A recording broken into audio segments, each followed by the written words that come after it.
Experience podcast, the only podcast designed to fuse your left and right brain hemispheres and feed it the most entertaining and mentally engaging topics on the planet. As we approach our ascent, please make sure your frontal, temporal and occipital lobes are in their full upright position. As you take your seat of consciousness, relax your senses and allow us to take you on a journey. We are the Intimate Strangers. Thank you for listening.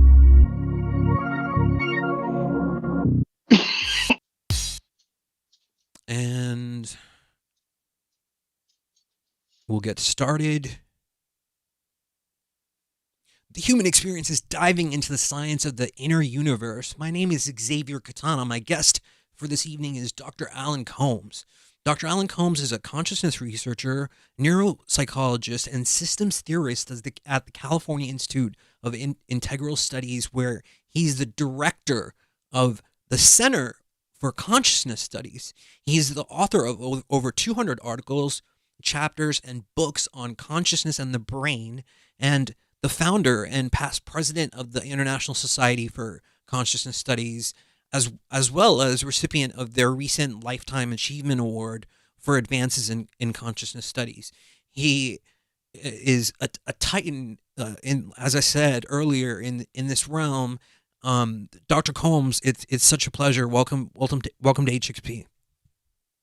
Thank you. It's good to be here. So, let's get started. I mean, I'd like to just lay a little bit of a foundation. Can you talk a bit about how you got into this field and a little bit about your credential? Like, this seems to be a huge part of your life and who you are. Yeah. Now let me double check. Is my voice coming through clearly? If it wasn't, I would let you know. Sounds beautiful. Okay. Well, I started out as a psychology major many years ago and got interested in neuropsychology in the brain. And along with that, eventually got increasingly interested in the relationship of the brain to consciousness and human experience. That led me in part to more philosophical reading and thinking and going to meetings in that realm. I also was interested in what appeared to be a spiritual dimension to understanding consciousness. And I think as I understood more and more about it, the spiritual dimension certainly became an important part. So it's been a long path, actually, and involved at one point in doing just plain old empirical research in the laboratory, studies of the brain, and then my thinking got, and my experiences got more, forgive me, theoretical, and I was fortunate to be able to move to schools where I could both teach, which I enjoy doing a lot, and I could explore the topic of consciousness and the brain and human experience. So that's sort of the path I've followed, with a lot of stops along the way to do one thing and another. So at this point, I'm very close to the end of my formal academic career. I'm going to retire at the end of this term, but I've been very interested in the nature of consciousness and then its relation to the brain itself, and understanding whatever questions those issues lead to and illuminate. This is kind of a good time to be doing this stuff because I can talk more about it if you want me to wait, Xavier. Let me just bring you into it a little bit more. Sure. So that's great. You're at the end of this very long award-filled career, and you've been the director of the conscious studies and so much. I mean, it's right up my alley, and many people who listen to this show. But Dr. Combs, have you answered the question? What is consciousness? Are you serious? Yeah. I'm sure you are. I'm just teasing you. Well, no, I haven't, but I'm gotten smart enough to quit asking. So How's that? that's a good answer. I do continue to be interested in consciousness. Obviously, uh, I think it's really important not to think of consciousness as a thing. Where is it? Is it down on the floor, around a corner, behind the door? And how much does it weigh? Those kinds of questions, I think, really don't work. It was actually it was William James over 100 years ago that said, "Look, I'm done with the word consciousness. We're going to talk about experience." Hmm. So we can talk about experience. Of course, that doesn't solve all the problems, but I think trying to find consciousness, when people talk about consciousness, and I don't just mean novice, I mean some real professionals, they tend to slip into the language of objects, things. Where is it? What is it? How much does it weigh? Where does it come from? What does it do? The kind of things you would ask about. You might ask about a brain, for example. But I think consciousness is more of an open, almost emptiness in which experience takes place. And experiences, that's got problems too if you get right down into it, but that's closer. And that's what William James wanted to talk about was experience. Hmm. So we can talk about realms of consciousness and we can understand them as realms of experience, for example. Hmm. Or we can talk about how does the brain interact, or how does the brain influence, or how does the brain help us understand experience or different states of experience? Right. So it kind of depends on where you go with it. There are, and not many years ago, and there are plenty of them out there still, biologists, philosophers, psychologists that think of consciousness as a mechanistic process of the brain. And it basically is another way of talking about the brain. In fact, there's this whole view of kind of dual reality that is highly respected. The dual aspect theory, it's called dual aspect. That if you look at the brain from the outside, it's a material object, but experiencing it from the inside is experience. Hmm. So the brain is either, it's experience from the inside, it's a biological organ that weighs so much and so on from the outside. Hmm. Uh, that's not my personal view, but a lot of bright people believe that. I am more inclined, and I think a lot of people today are more inclined to think of consciousness as kind of an open field, which takes focus somehow through brains. For example, you got a TV and you can watch programs on the TV. Does that mean the programs are in the TV? Not really. You really understand they're getting transmitted through the TV. They come from somewhere else. We don't even know where they come from most of the time. Hmm. So that's sort of my view of consciousness in the brain. If the TV is damaged, the program doesn't come through well, and if the brain is damaged, the experience, whatever your experience, doesn't work well. So let me Uh, pause you. Let me pause you there. Actually, let me just pause you there. sure. So okay. So are you saying that consciousness? I mean, because it's a direct sort of the brain is a generator of consciousness. Do you think that where does consciousness go after we die? Is there any Well, research now, that you now, come up now, on that? wait a minute, wait a minute. I didn't say it was a generator. I said that. I think a transmitter is better. Okay, transmitter, You turn on receiver, the radio, generator, the music you hear is transmitted by the through the brain. radio. Okay, It's not produced by the okay, radio. okay. And if you drop the radio and break one of the diodes and it starts to squeal, it does not mean that diode was a squeal suppressor. Hmm. It means that your radio is not working right anymore. It's making squealing Right. sounds, but this has nothing to do with the program that you would like to be able to hear. Now, where does the program come from? It's a very good question. Hmm. If you have a healthy brain, where does thinking and memory? We continue. I'm a person with some fairly strong views, so you had to keep that in mind. Everybody doesn't agree with me, even the professionals. Most of them probably don't. But you had Rupert Sheldrake on there. He's a guy I have a lot of respect for. Hmm. He's done a lot of studies on memory. He doesn't think memory's in the brain.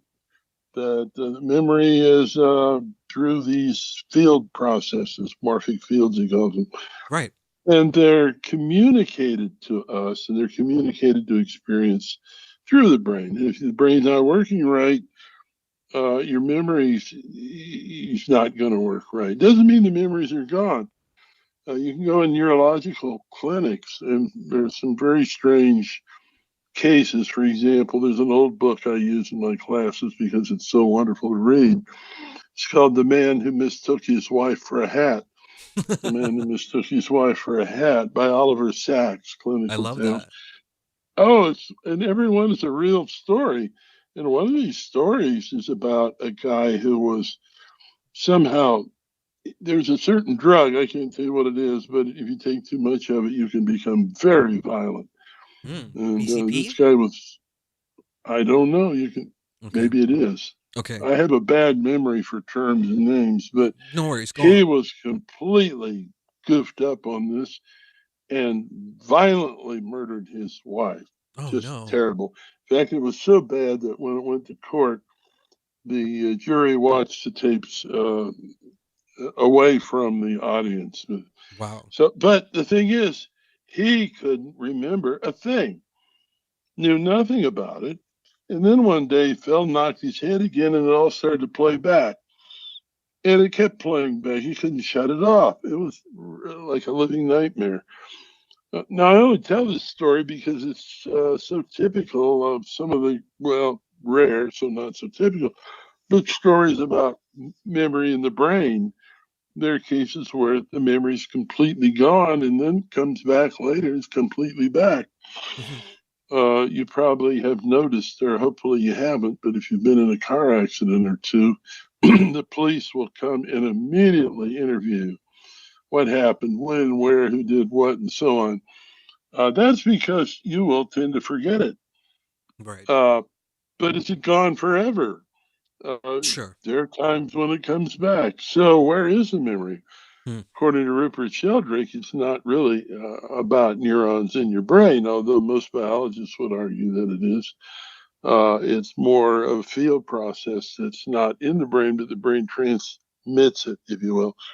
And so what we're getting into, to go completely in another direction, but very relevant, is now finally, after hundreds of years, we are looking seriously at near death experiences, at reincarnation stories. Good. Uh, in fact, I have a book. I have a good friend who's has a book in process now. Hmm. I'm pretty sure it's been accepted for publication by the American Psychological Association. It's Oh called wow. Death is an Altered. It's called Death is an Altered State of Consciousness. Yeah. And because there's so many reports of people that have been clinically dead for quite a while, they don't seem to be short on experiences. In fact, there's a book called "There Is a Heaven" by a neurologist. It was written maybe 5 years ago or 6, 7. He's still out there. Very bright guy. I met him, talked to him in person. He's not just making stuff up. He was clinically dead for I don't know how long, and in a coma for like a week.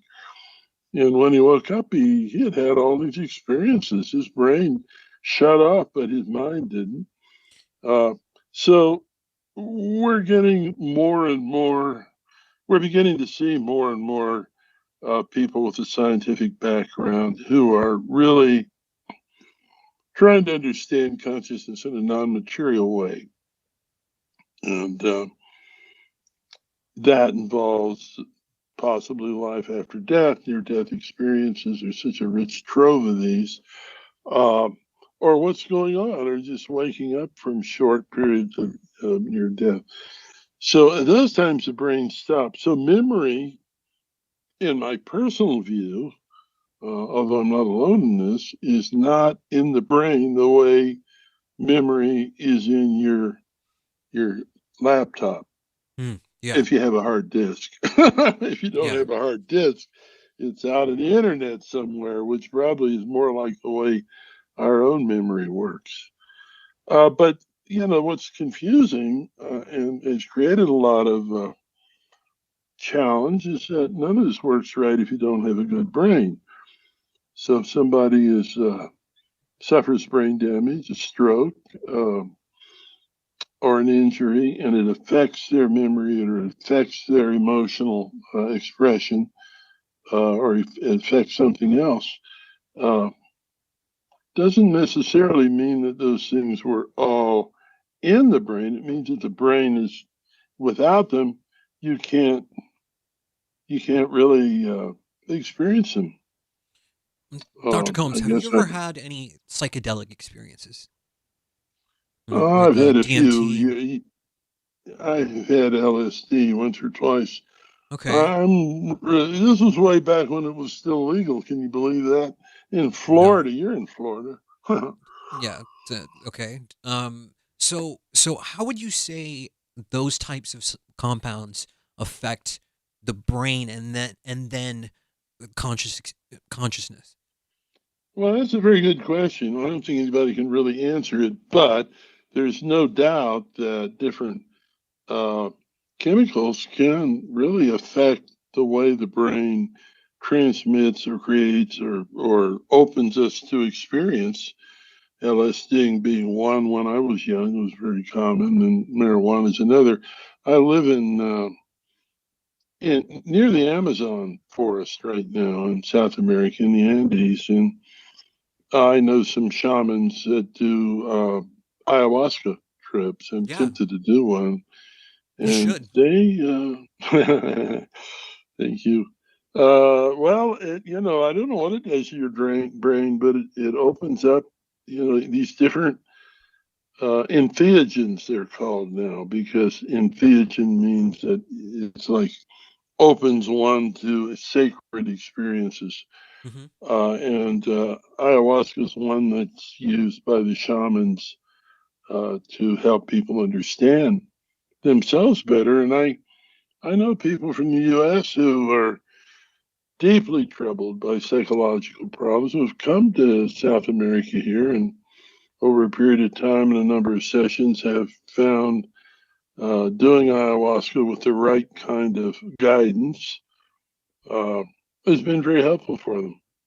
I mean, do you So, think but that? we don't know just what it does, a little tiny bit. I mean, the amount of LSD to make you completely, whatever it is, lit up with it is so minute it'll fit under your fingernail, and yet So it I've has I've such a had powerful I've had effect. over 100 sessions with ayahuasca. I'm just Oh, well, you know more sitting. about it than I do. I mean, I don't know how much you know about it, but I do know a lot about that state of being, and it does sort of take you to places where you really question when you come back to your body, when you really question, like, okay, what is reality, like like my Yeah, experience of what's going on right now is so minuscule, like it's a small sliver of like the actual reality that is there. And well, if the there you are. brains if the brain is like a type of lens that we can Yeah, focus and unfocus, then and that affects our consciousness, then perhaps there's an interaction and interplay between those systems. oh, oh, you bet. That's why I don't know where you've had the ayahuasca, and it's your own affair. But here, if I do it, I'll be doing it with a shaman. Yeah, I wouldn't Uh, recommend doing it without a shaman. It's the only way. yeah, the shaman. The weird thing about ayahuasca is you're visited by all kinds of spirits. I don't know how real they are or not, but they sure seem real. And the shaman will brush them away, or actually, the group I am familiar with in the Amazon jungle here, the shaman will go with you, will take ayahuasca with you and sit with you. Yeah. So I may actually take it. I've always been afraid of it, and it's an incredibly powerful drug. Hmm. So I wouldn't want to take it without some really good guidance, which you evidently have, or you wouldn't have been Yeah, taking it that many times. for sure. I mean, Yeah. a major part of my life, and it's definitely changed my view of what consciousness is and what I perceive it to be.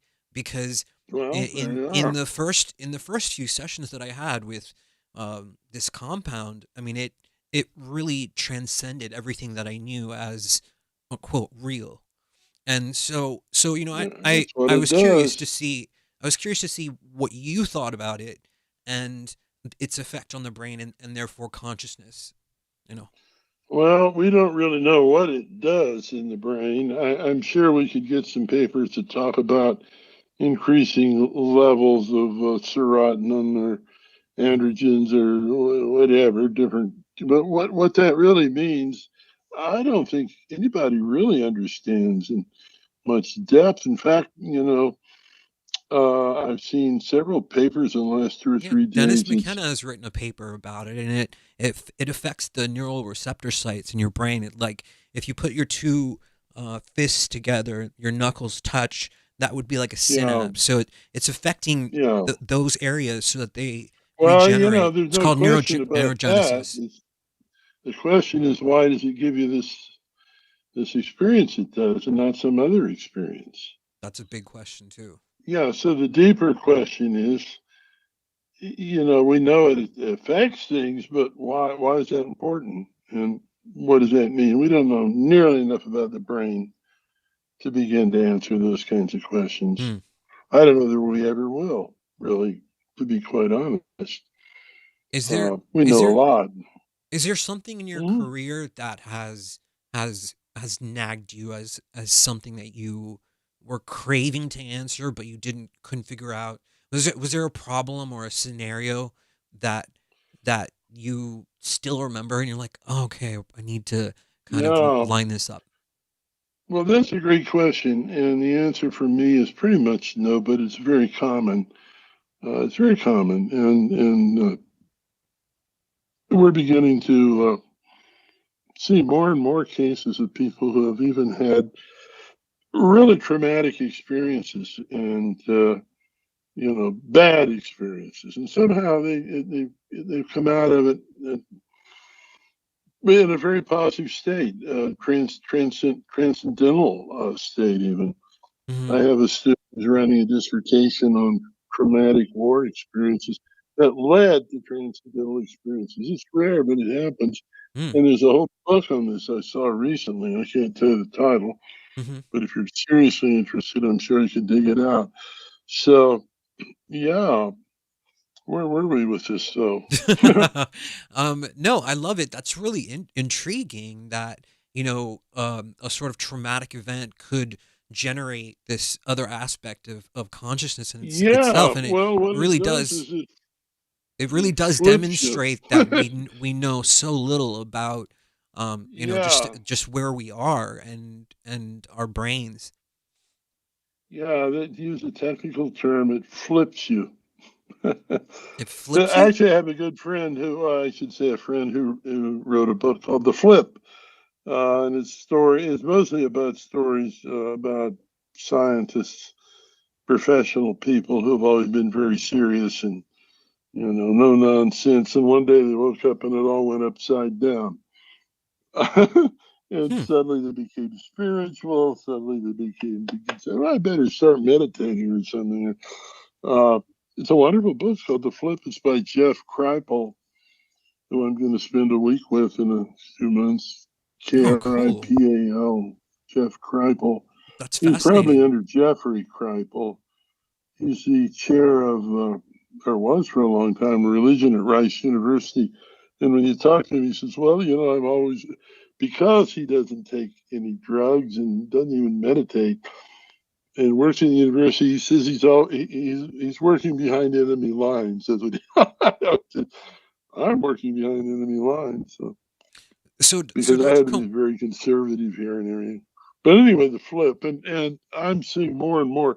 cases like this. There's a guy, a friend in England, uh, Steve Taylor.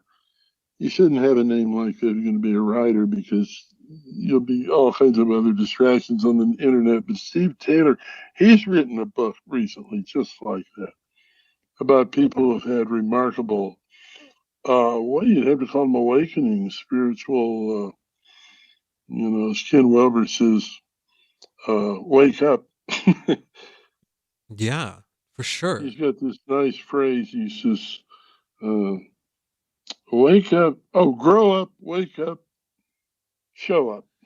Well, it's really interesting that people that have these states, like you said, flip into a very spiritual perspective. I mean, could that be a next level of consciousness? Perhaps people. I mean, people talk about in the spiritual space. People talk about having Yeah, like a type of awakening, like they're waking up to this new level of themselves. They talk about this sort of dark night of their souls, and they go through right. this process, and it's almost like this shedding of their previous lives to reach No, this that's next that's level. it.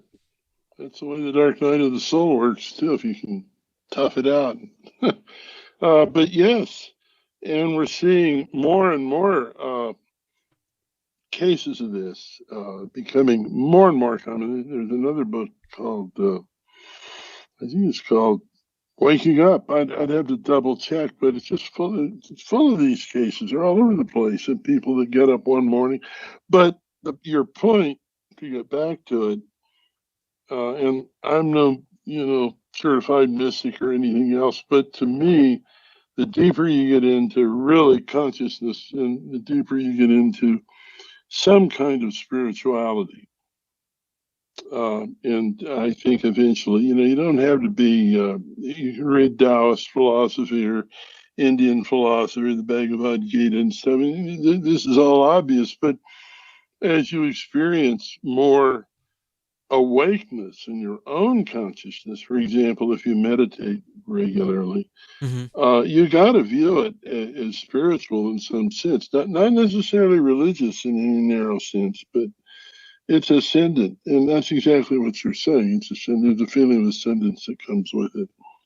Well, that was the first thing Mm. that I thought of, when you mentioned the flip. Like, there are definitely people as, and I think where we are, like the spiritual weather of things, definitely has an impact on sort of the evolution of our brains and consciousness. Yeah, And so I think perhaps maybe if we're entering this sort of this time cycle, the Vedas talk about it as like the Kali Yuga. The Mayans talked about those. right. Yeah. So Oh, so those are old.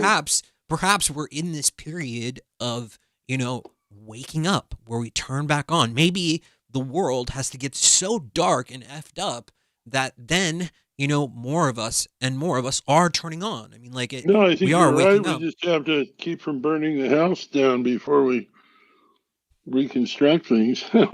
By the way, it's Groundhog Day, don't you know? It is Groundhog's Day. And It Groundhog is Day, you Groundhog's remember the Day. movie? Yeah, I do. It's often referred to as the Buddhist movie. Why do you think? I'm not sure. You can tell me. Well, he wakes up every day. It's like a new lifetime. Yeah. And he gradually becomes more and more enlightened. Maybe you can use the word. If you watch that movie every day, it's a new experience. So it's like a series of lifetimes he goes through. Yeah, that's a great point. I mean, Yeah, the Buddhist movie, they call it. yeah. Beautiful film.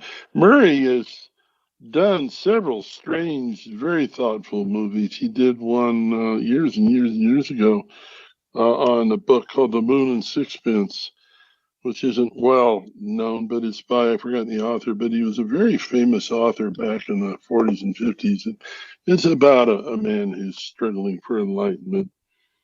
So Murray he's got a lot going for him as a kind of spiritual existential person, as well as being a comedian. But anyway, I mean, that Buddhist saying, your right? assignment Like, for tonight is to turn on the TV and watch Groundhog Day. You know that old saying, the Buddhist quote. It goes something like, uh, "Before enlightenment, chop wood, carry water.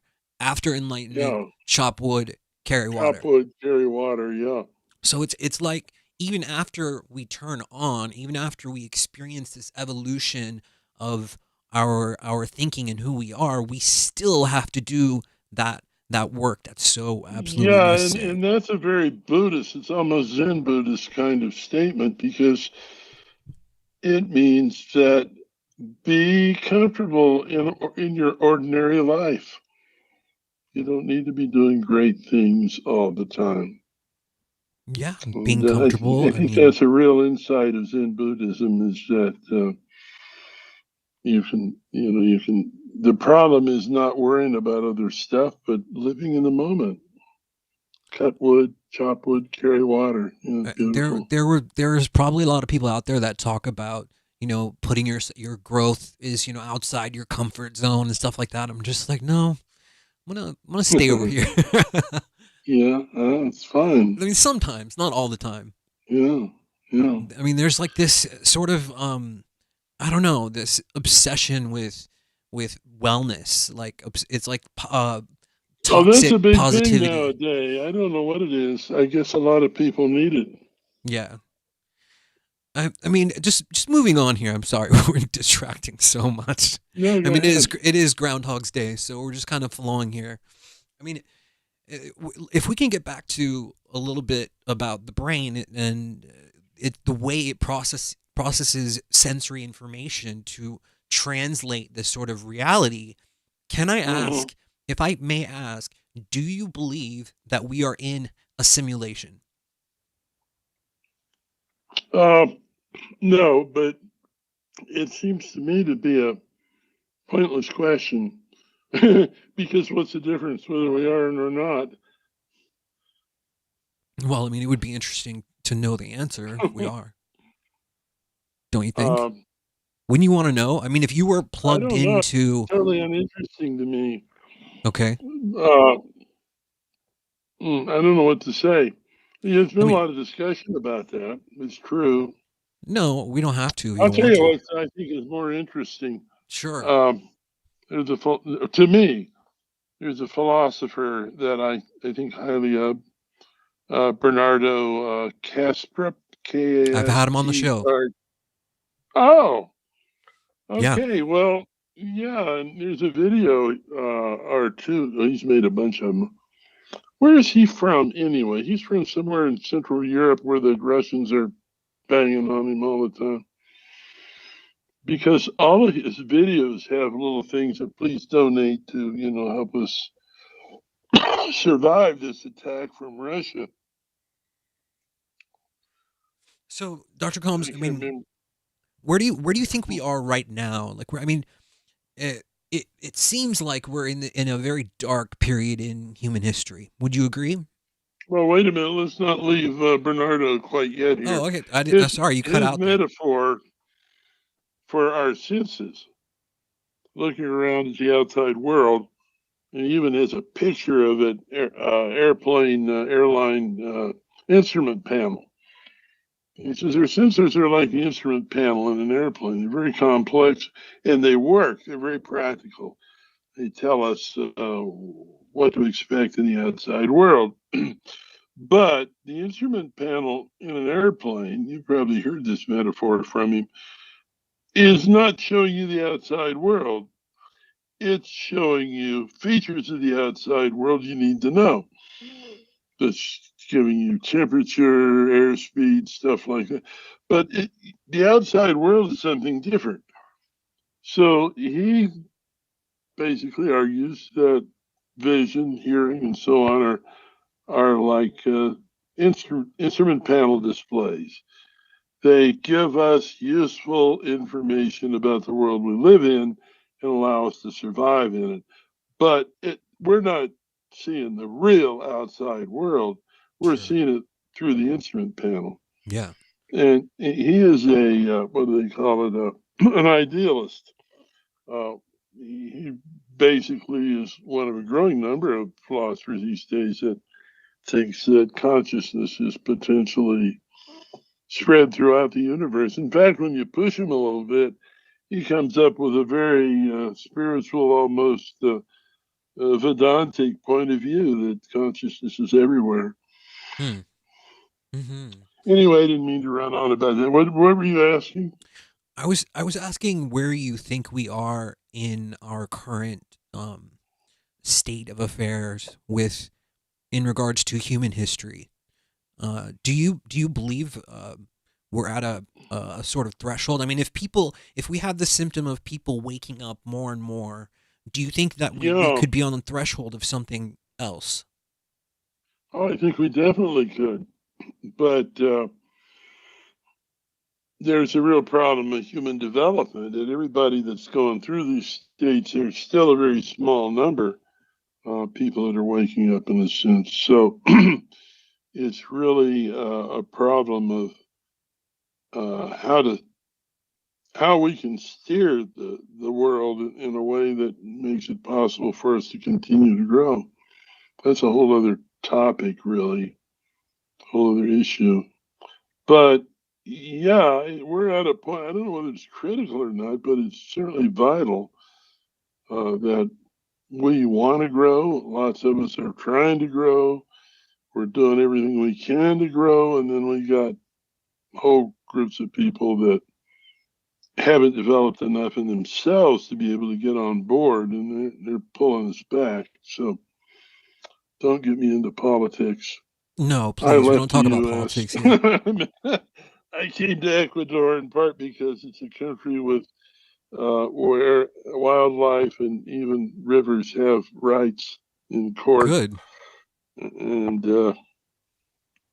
there are virtually you hear a lot of bad news about Ecuador because people like bad news, but through most of Ecuador, for example, where I live in Cuenca, it's a beautiful little city.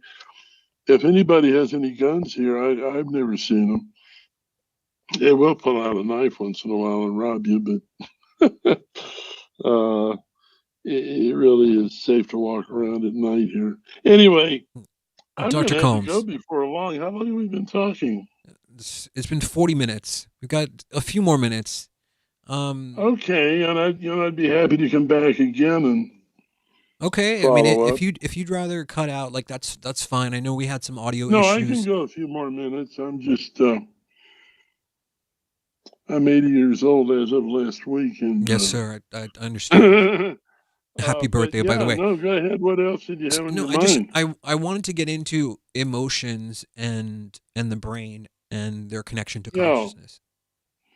Well, you brought up the right topic because we're learning a lot more about emotions now. Certainly, there are areas in the brain that are absolutely vital to normal expression of emotions. Oh, excuse me. Uh, and they've been studied for, a long time.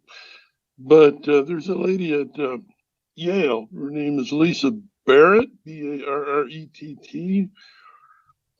And she's written a book on emotions, and there are lots of YouTube videos of her.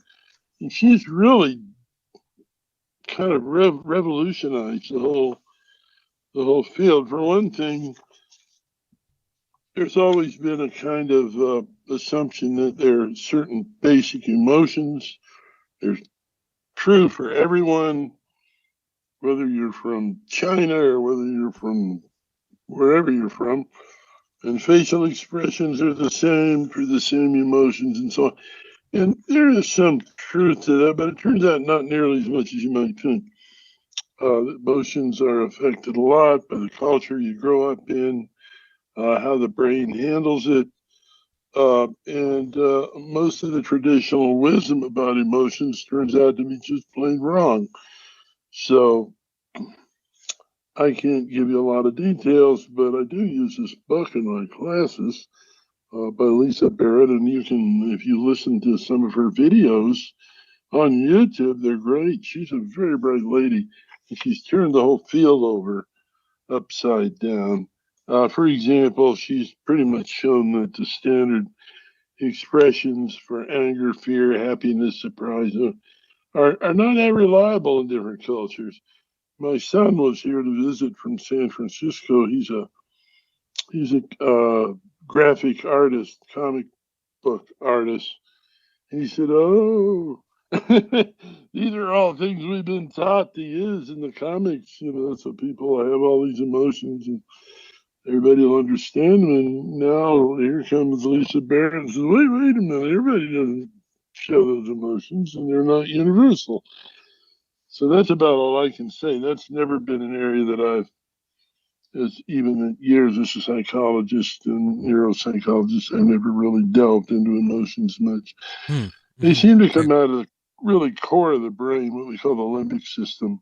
Mm-hmm. Very deep structure, very old structure, goes all the way back to the separation of vertebrates and invertebrates, as a matter of fact. Mm-hmm. Um, yeah, That's that's about interesting. all I can.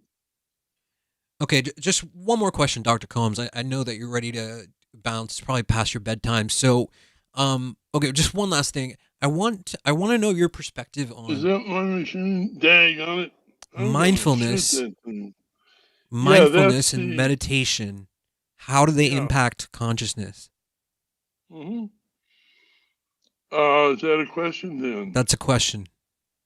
Uh, there's enough research to talk from now till next year this time Your about perspective, just how. your perspective on it.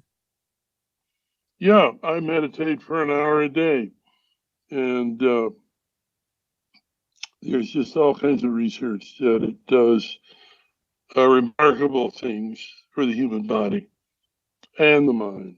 And so I could talk more about that. I had a meditation teacher who was one of the great yogis, as a matter of fact.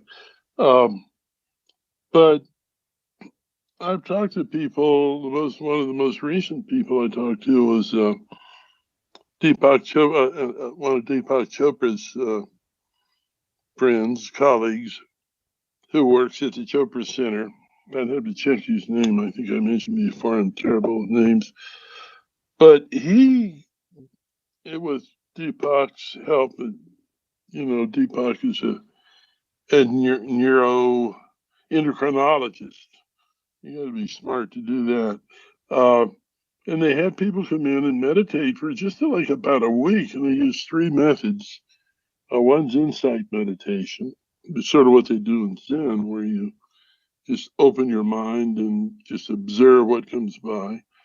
One was mantra meditation. It's one of the older types. It's the type I do. And the third one is compassion meditation. I'm not sure I'm giving it the right term, but when you meditate, you think of people you want to have compassion for and you want to care about. And so they did this for a week or two in three groups, and they all showed really, after this short period of time, some pretty profound uh, aspects of the blood, genetics in the blood, agents. Something like 57 different genomes Oh wow. were modified. One of them, a major genome for age. So yeah, that's biology. But my wife always encourages me to meditate because she says I'm so much easier to get along with if I So so meditate. so ayahuasca and meditation. That's what I should be focused on right now. What's that? So ayahuasca and meditation. Those two things is my main focus, right? Should Oh, be. okay. Well, good for you. Sounds good. um, Dr. Combs, thank you so much for your presence tonight. I know we had some audio issues, but we stuck through it and we got this done. Is Yeah, there? now you've got it on you've got a record of it. So Yeah, exactly. So is there a website that people can go to find more of your work or anything like that? Any books they should buy of yours? well, if you go to Amazon, there's several of my books. Actually, I haven't written that many books that I would recommend. So you can get them anywhere, and a lot of them are used, but there are only two or three. My first book was called Synchronicity, Science, Myth, and the Trickster. And that book is like 30 years in print now, but people are still buying it. It's nice stories. It's very entertaining. Wow. It's not really about spirituality that much, but I consider it my best book because I spent so much time writing it. The two about consciousness, one of them is called Consciousness Explained Better, because this was in response to many of you know Daniel Dennett is probably the most famous materialist, and he had a book called Consciousness Explained. So, so I published mine. I call it Consciousness Explained Better. So when you go to Amazon, first get his book, and then you'll see mine. Says Consciousness Explained Better. But it's a relatively small book, and I have really labored when I wrote it to make it readable. It's only about 200, 250 pages, and a number of people have told me it's readable. And also, Ken Wilber endorsed it as the best book on consciousness written in modern times. Wow. So can hardly beat that. Yeah. And then I have a third one that really represents my deepest thinking, and it's called The Radiance of Being. Mm-hmm. The Radiance of Being, which is a term from a Tibetan Buddhist poem. It's fairly thick going and a bigger book, and it's a lot of systems theory and stuff in it. It was written about 20 years ago, but it's not really out of date. People told me I should update it, but I don't know what I would update.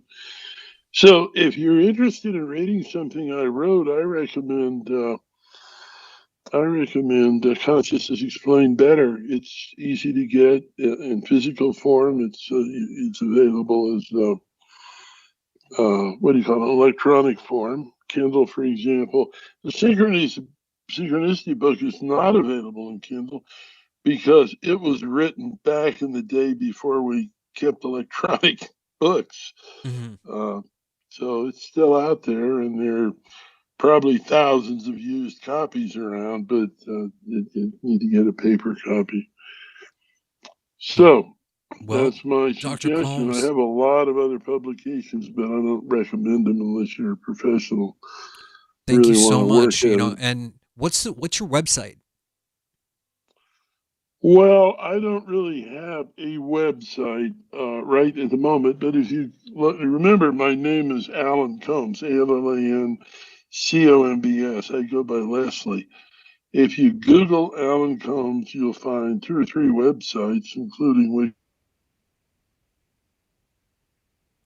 I think we might have lost him. studies, and they have a page. So if you just put my name in, you get a page full. Dr. Combs, thank you so much for your time. I appreciate you very much. I hope you have a great Thank night, you. sir. And a happy belated birthday to you. Thank you for taking the time. Thank you. Thank you for taking the time Yeah. and being here with us tonight. Well, what a pleasure.